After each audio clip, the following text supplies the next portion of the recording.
Assalamualaikum warahmatullahi wabarakatuh. Salam sejahtera bagi kita semuanya. Om Swastiastu, Namo Buddhaya, salam kebajikan.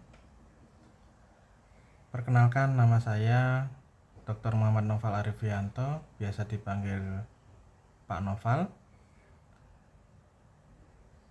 Sahabat Universitas Terbuka, mahasiswa Universitas Terbuka yang saya banggakan.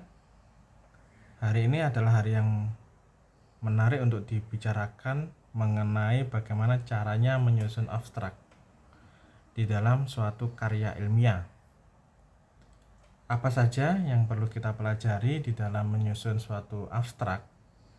Yang pertama adalah bagaimana kita mengetahui problematika yang ada terhadap tema yang akan diangkat.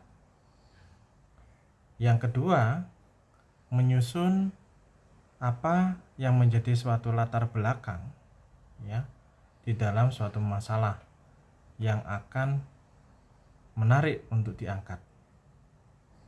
Salah satu misal di dalam suatu latar belakang masalah mengangkat masalah hukum pajak dan acara perpajakan, maka ada hal terhadap topik ini yang menarik untuk dibicarakan, yaitu mengenai bagaimana fungsi pajak, bagaimana tujuan pajak, bagaimana cara beracara di pengadilan pajak.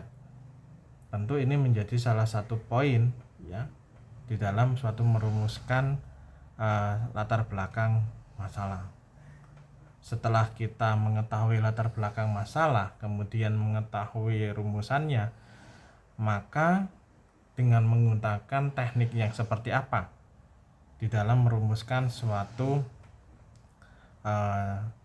rumusan itu menjadi suatu metode penelitian yang akan diangkat dalam suatu karya ilmiah. Misalkan di dalam pembahasan yang terkait dengan hukum pajak dan acara perpajakan, maka teknik yang bisa dipakai di dalam hukum pajak dan acara perpajakan adalah teknik penafsiran gramatikal di dalam bahasa hukum.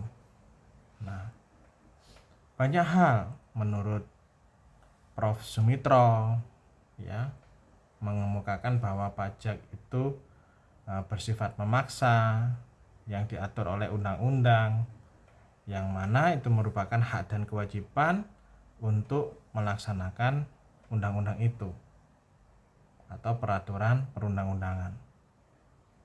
Nah, apakah itu yuridis normatif dengan mengkaji dari sudut pandang norma hukum, ataukah yuridis empiris antara norma hukum dengan konflik yang ada di dalam realita hukum yang terjadi atau peristiwa hukumnya, ataukah sociological jurisprudence dengan mengkaji dari sudut pandang putusan hakim yang secara realita apakah menimbulkan konflik norma dan sebagainya. Itu teknik-teknik yang dipakai di dalam suatu metode atau cara ya penelitian dalam suatu karya ilmiah, sehingga diperoleh hasil temuannya seperti apa yang nanti di dalam menyusun suatu abstrak. Apakah perlu kesimpulan?